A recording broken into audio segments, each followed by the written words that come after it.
നമസ്കാരം. സോ നമുക്കിന്ന് പല ടൈപ്സ് ഓഫ് മ്യൂച്വൽ ഫണ്ട്സ് കാണാൻ പറ്റും. സോ അതിൻ്റെ കാര്യം പറയാൻ വന്നതാണ്. സോ ഇന്ത്യയിൽ ലാർജ് ക്യാപ്പ് കമ്പനീസ് എന്ന് പറഞ്ഞാൽ 75,000 കോടിയുടെ മേളിൽ മാർക്കറ്റ് ക്യാപിറ്റലൈസേഷൻ, അതായത് അതിൻ്റെ മൊത്തം ഷെയറിൻ്റെ വാല്യൂ 75,000 കോടിയുടെ മേളിലാണെങ്കിൽ ലാർജ് ക്യാപ്പാണ്. 75,000 to 25,000 മിഡ് ക്യാപ്പാണ്. 25,000 കോടിക്ക് താഴെയുള്ളതിനെ സ്മോൾ ക്യാപ്പ് കമ്പനീസ് എന്നാണ് പറയുന്നത്.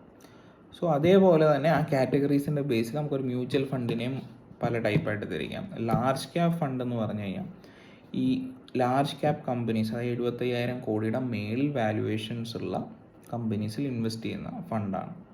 മിഡ് ക്യാപ്പ് എന്ന് പറഞ്ഞാൽ 75,000 മുതൽ 25,000 കോടി വരെ. 25,000 കോടിയുടെ താഴെ മാർക്കറ്റ് ക്യാപിറ്റലൈസേഷൻ ഉള്ളതിന് സ്മോൾ ക്യാപ്പ് എന്ന് പറയും. പക്ഷേ ഈ ലാർജ് ക്യാപ്പിനും ഓൾമോസ്റ്റ് ലൈക്ക് 80% ലാർജ് ക്യാപ്പിലും ബാക്കി 20% വേണമെങ്കിൽ മിഡിലോ സ്മോളിലോ ഇൻവെസ്റ്റ് ചെയ്യാനുള്ള ഫ്ലെക്സിബിലിറ്റി സെബി ഇവർക്ക് കൊടുക്കുന്നുണ്ട്. Similarly for mid and small cap. വേറെ 2 കാറ്റഗറി എക്സ്ട്രാ ഉള്ളതെന്ന് വെച്ചാൽ flexi cap, multi cap mutual ഫണ്ട്സുമാണ്. ഫ്ലെക്സി ക്യാപ്പിനകത്ത് ഫണ്ട് മാനേജറിന് 65% ഇക്വിറ്റീസിൽ ഇൻവെസ്റ്റ് ചെയ്യണമെന്നേ ഉള്ളൂ. ബട്ട് അത് ഭയങ്കര ഫ്ലെക്സിബിളാണ്. ഫണ്ട് മാനേജറിന് ആൽഫ അല്ലെങ്കിൽ പ്രോഫിറ്റ് ജനറേറ്റ് ചെയ്യാൻ ഏത് രീതി വേണമെങ്കിലും മിഡ്, സ്മോൾ, ലാർജിൽ ഇൻവെസ്റ്റ് ചെയ്യാൻ കഴിയും.